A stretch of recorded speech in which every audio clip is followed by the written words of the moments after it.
Oke, assalamualaikum warahmatullahi wabarakatuh. Kita ketemu lagi di Aquaculture Engineering di episode kelima tentang ketersediaan air aquaculture. Nah, kita tahu bahwasanya air itu komponen utama yang menjadi media hidup organisme akuatik. Karena tanpa air yang cukup dan juga kualitas serta berkelanjutan, maka proses budidaya atau pemeliharaan, pertumbuhan dan juga reproduksi biota itu tidak berlangsung optimal.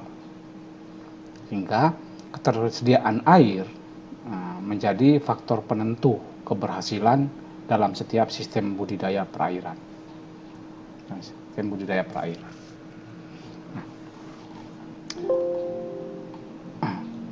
Ini beberapa aspek penting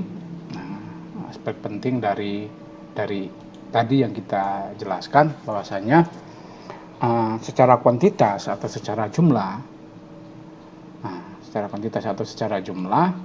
itu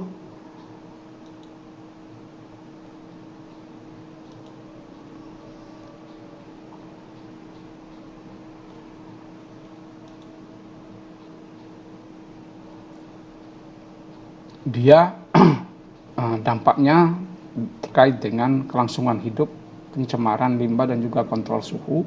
Sedangkan pada kualitas air kita berpengaruh terhadap pertumbuhan, kesehatan juga hasil produksinya.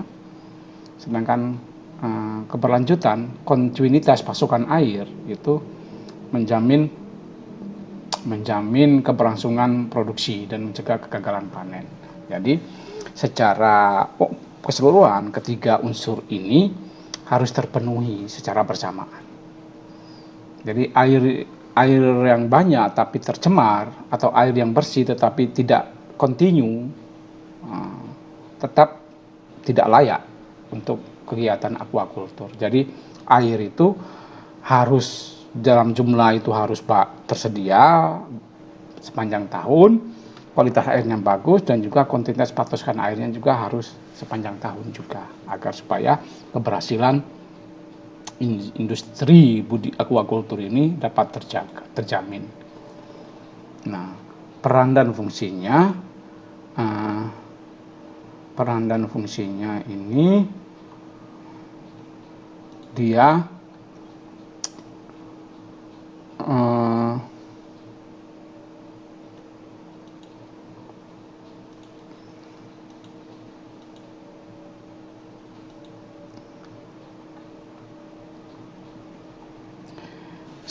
untuk media hidup, media pertumbuhan, pengatur lingkungan, serta sarana pembuangan limbah. Dalam media hidup itu sudah pasti dia bernafas, makan, dan juga aktivitas bergeraknya, berlangsungnya proses fisiologi yaitu respirasi, ekskresi maupun osmoregulasi. Ini terjadi untuk media hidup. Sedangkan pada media pertumbuhan itu air itu harus kemudian mengandung nutrien, oksigen terlarut yang ada, plankton juga berada dalam air, sehingga kualitas air itu menentukan tingkat pertumbuhan maupun konversi pakan.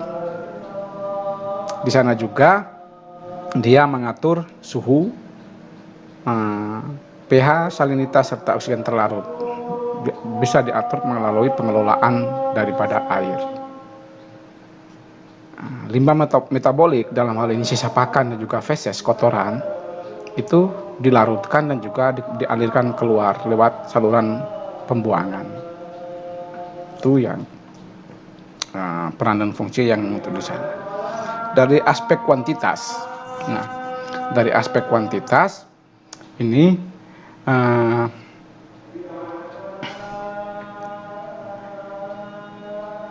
kita melihat bahwasanya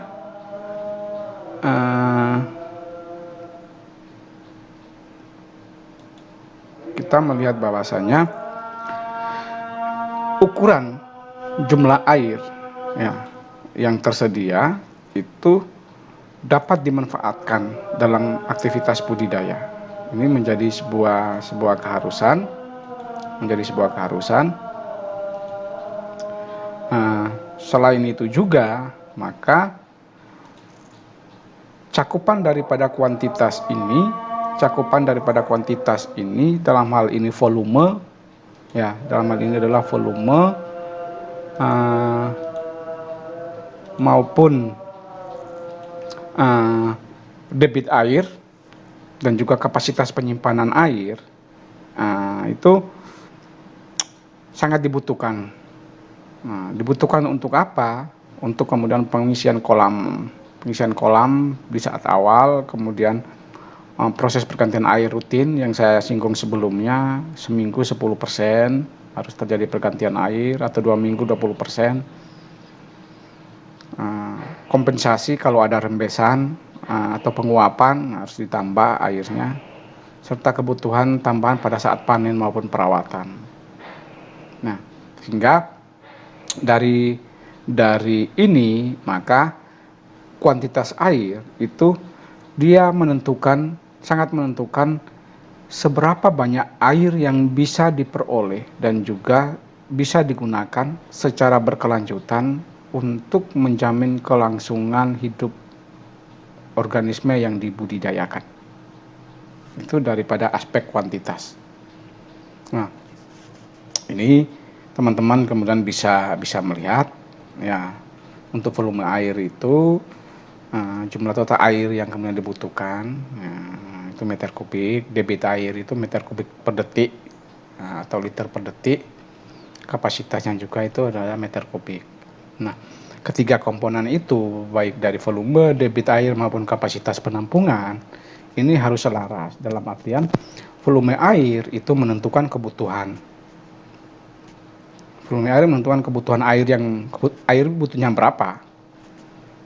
Nah, seperti yang tadi di episode berapa ya, yang saya jelaskan terkait dengan volume air, misalkan 2000 meter persegi dengan ketinggian air 1,8, maka kita butuh berapa volume airnya. Itu tadi kan sudah sempat saya singgung di episode sebelum-sebelumnya.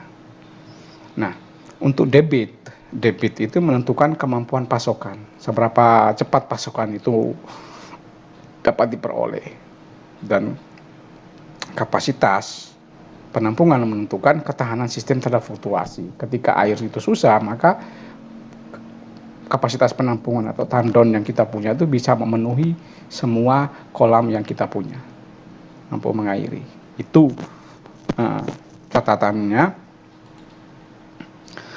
Sedangkan faktor daripada kuantitas air ini tadi sudah kita beberapa sudah kita singgung sebelumnya. Ada luasan dan kedalaman kolam, ada jenis sistem budidaya, ada organisme yang dibudidayakan. Dalam arti semakin luas kolam, semakin luas dan dalam sebuah kolam, maka pasti membutuhkan air yang lebih banyak, volume air yang lebih besar dan banyak. Begitupun apakah itu pada awal maupun proses pergantian tetap butuh banyak karena luas dan dalam. Untuk jenis sistem budidaya, kalau ekstensif atau tradisional itu butuh airnya sangat kecil karena hampir jarang terjadi pergantian air. Kalau semi intensif itu sekitar 10-20% per harinya harus terjadi pergantian air karena penguapan dan terutama penguapan yang terjadi.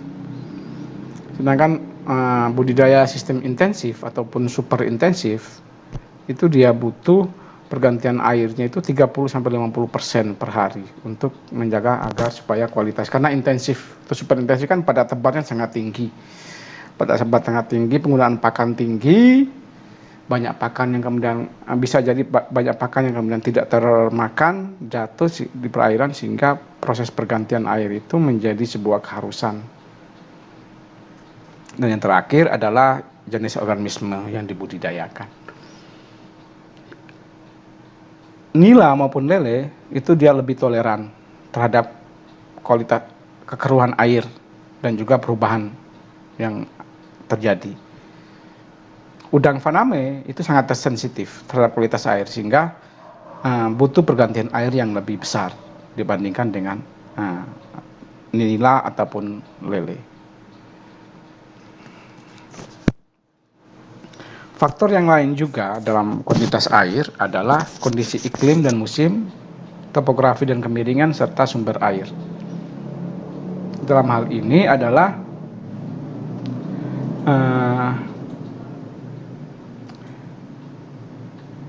dalam hal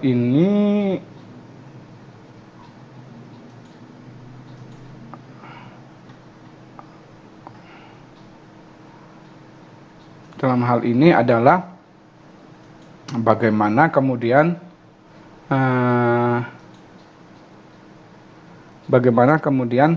pada musim kemarau debit air sumbernya pasti menurun kan, sehingga penguapan tinggi yang menyebabkan kebutuhan air tambah.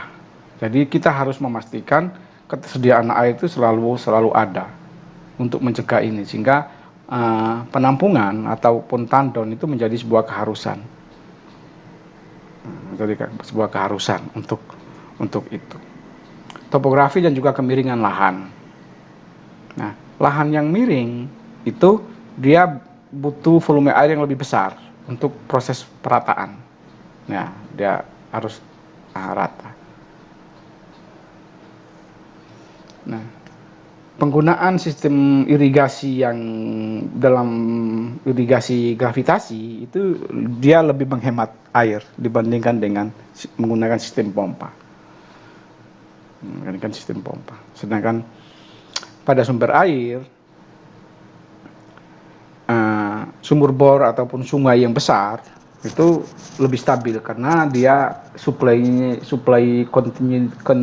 keberlanjutannya itu terjamin. Kalau musiman dalam arti kemudian hujan ataupun sungai kecil ataupun pasang surut, maka risiko kekeringannya cukup tinggi. Nah, ini kebutuhan yang sempat saya singgung di episode sebelumnya, kebutuhan penggunaan air. Nah, kebutuhan penggunaan air ini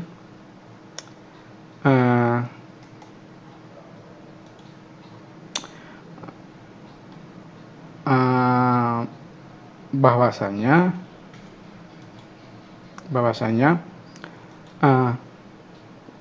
untuk volume pengisian awal ini dia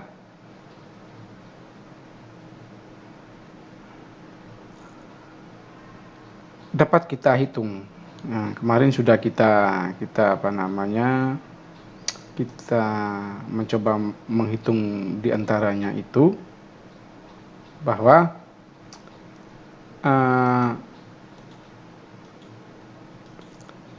volume air kita hitung dengan pendekatan LWD. L itu adalah panjang kolam, W itu lebar, D itu kedalaman efektif. Ya, kedalaman efektif. Jadi jika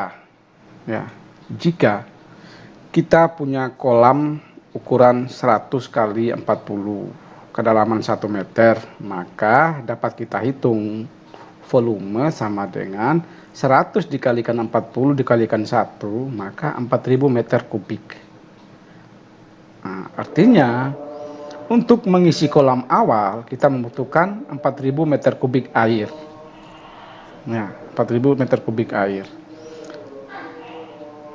Nah, bagaimana dengan kebutuhan untuk proses penggantian air? Nah, penggantian air disesuaikan dengan sistem budidaya yang digunakan. Apakah ekstensif, semi intensif, intensif ataupun super intensif. Nah, misalkan kita ambil contoh sistem semi intensif, berarti kita ambil sekitar semi intensif kan 10-20%. Kita ambil yang tengah-tengah 15%. Maka 15% itu kan 0,15. kita kalikan dengan 4.000, maka harus 600 meter kubik per hari untuk pergantian airnya, kebutuhan airnya. Jadi bisa kita hitung untuk ini.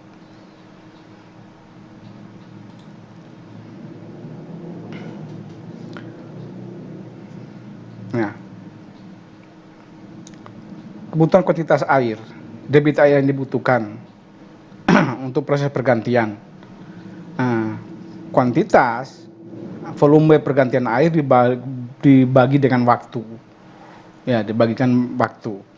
Nah, 600 meter persegi dengan pasokan 12, waktunya kan 12 jam. 12 jam itu kan 43.200 detik.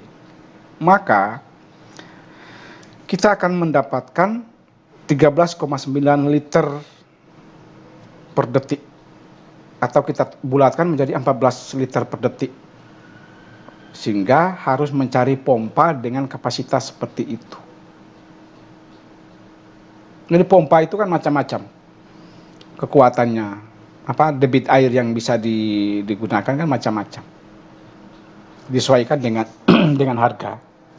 Ini yang menjadi catatan. Kebutuhan air, kuantitas air.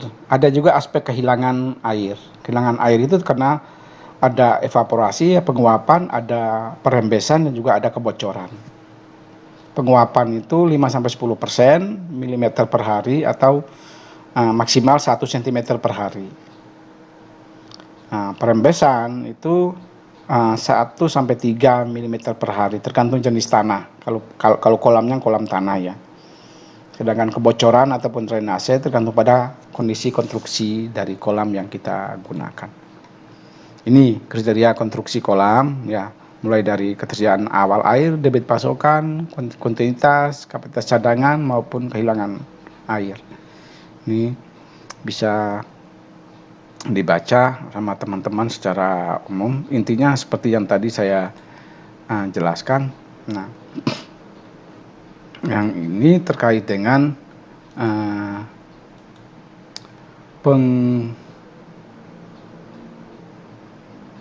penggunaan daripada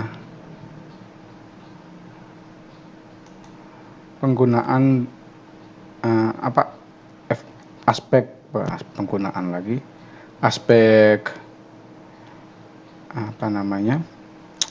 dampak ketika kuantitas air itu kurang. Kuantitas air kurang itu akan berpengaruh pada banyak hal. Di antaranya adalah penurunan oksigen terlarut, akan pengaruh juga terhadap akumulasi limbah organik yang ada dalam kolam. Dan dia juga berpengaruh terhadap fluktuasi suhu yang ekstrim, suhu ekstrim bisa terjadi di sini. Kematian massal pun sangat mungkin terjadi, serta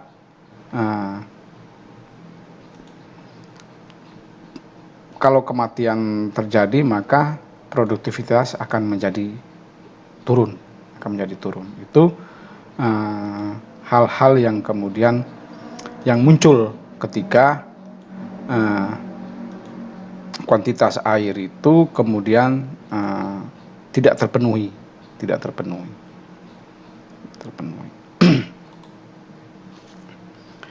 Oleh karena itu, agar menjaga supaya kuantitas air ini terjaga, maka membutuhkan namanya manajemen kuantitas air.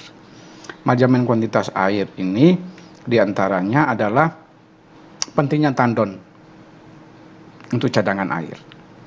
Jadi untuk menyimpan air saat musim hujan ataupun kemudian digunakan di musim kemarau juga bisa kita gunakan. Ada kemudian sistem distribusi yang efisien, menggunakan pipa atau saluran bertekanan agar meminimalisir kehilangan air akibat penguapan itu. Penerapan RAS, resirkulasi aquaculture system,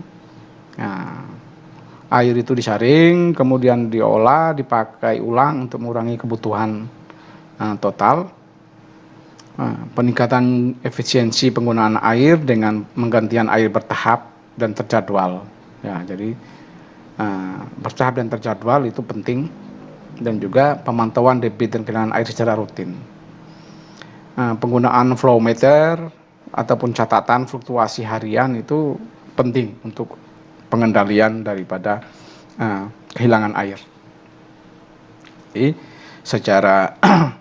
secara konklusinya, catatan terakhir bahwasanya kuantitas air adalah fondasi utama dalam desain dan juga operasional sistem aquaculture. Maka dia harus memenuhi 3 aspek.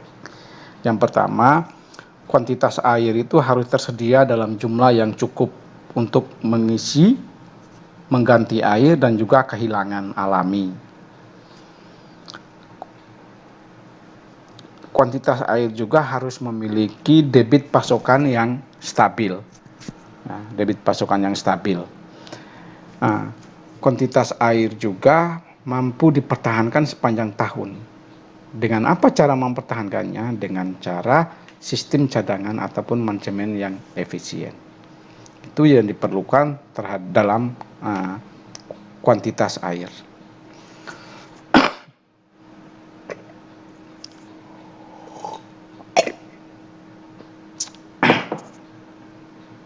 Aspek selanjutnya adalah kualitas air. Nah, dalam usaha aquaculture, baik itu untuk tambak, kolam maupun keramba, maka maupun juga hatchery, air adalah media utama untuk kehidupan organisme budidaya. Udang, ikan, kerang, rumput laut, dan semuanya yang hidup di air. Semua aktivitas biologis, bernafas, makan, pencernaan, ekskresi, pembuangan urin, feses, ya, pertumbuhan maupun reproduksi, itu semuanya berlangsung di dalam air. Oleh karena itu, maka kualitas air menjadi penentu keberhasilan daripada aquaculture. Air yang berkualitas baik menciptakan lingkungan yang kemudian stabil, mendukung pertumbuhannya menjadi optimal, mencegah stres dan juga munculnya penyakit.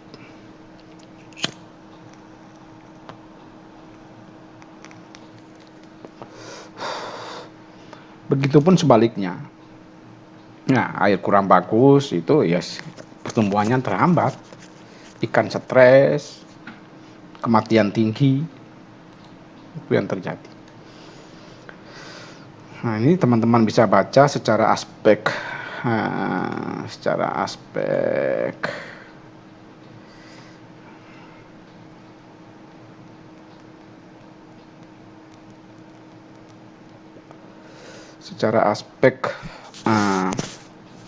pengertiannya. Nah, pengertian ini, kalau kualitas air berarti keadaan fisika, kimia, dan biologi air itu harus memenuhi kehidupan dan pertumbuhan organisme budidaya. Nah, pertanyaan selanjutnya, bagaimana air yang berkualitas itu seperti apa? Nah, air yang berkualitas itu adalah air yang kemudian secara parameter airnya sesuai dengan kebutuhan fisiologis spesies ikan. Nah, sesuai dengan kebutuhan fisiologis spesies ikan. Dalam hal ini,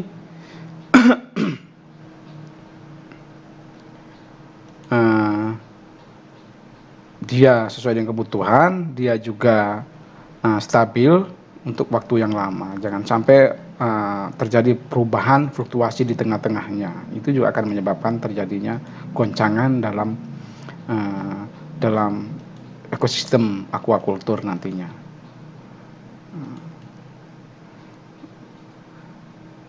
Nah, itu untuk itu uh, di dalam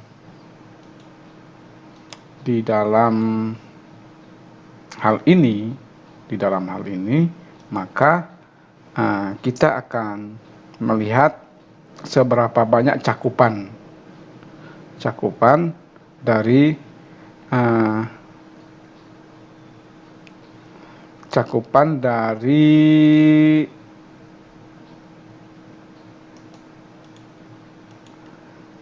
cakupan daripada kualitas air. Dalam hal ini air itu harus jernih secara parameternya, aspek fisikanya itu harus jernih, dan juga suhu dapat kita lihat.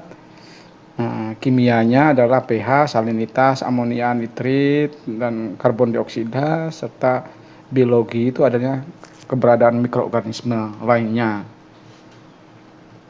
Ini juga menjadi sebuah hal yang menjadi perhatian kita di dalam upaya untuk menjaga kualitas air supaya terus terjaga.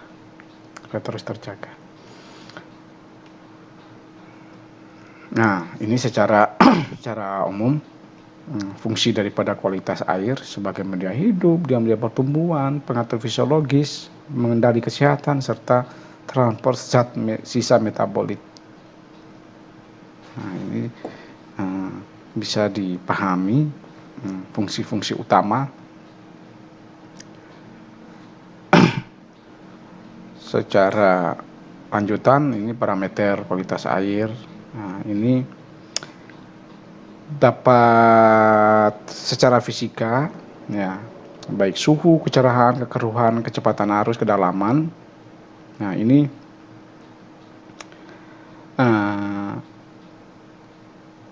secara umum baik itu ikan maupun udang bisa dinilai ideal ini. Nilai ideal ini sangat harus diperhatikan secara nilai kandungannya untuk kualitas air. Nah, sedangkan pada aspek kimia, ini mulai dari pH sampai dengan alkalinitas juga harus diperhatikan. Begitupun pada aspek biologis. Nah, plankton itu harus dikontrol. Dia harus airnya berwarna kehijauan, itu cukup bagus. Bakteri patogen kalau bisa tidak ada. Kalaupun ada harus rendah.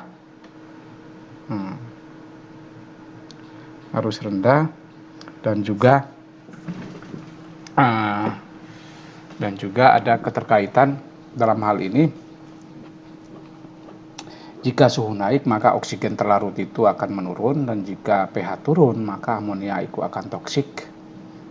Jika bahan organik meningkat, maka karbon dioksida bertambah serta pH turun, dan pada akhirnya akan menurunkan DO. Sehingga ini menjadi beberapa hal yang kemudian menjadi tantangan kita untuk mengelola kualitas air agar kemudian sesuai dengan kebutuhan organisme untuk tumbuh dan berkembang. Karena dia akan berhubungan dengan dampak yang dihasilkan, ya, dampak yang dihasilkan dari ini, dampak yang dihasilkan dari ini, dalam artian kualitas air baik itu secara otomatis akan kemudian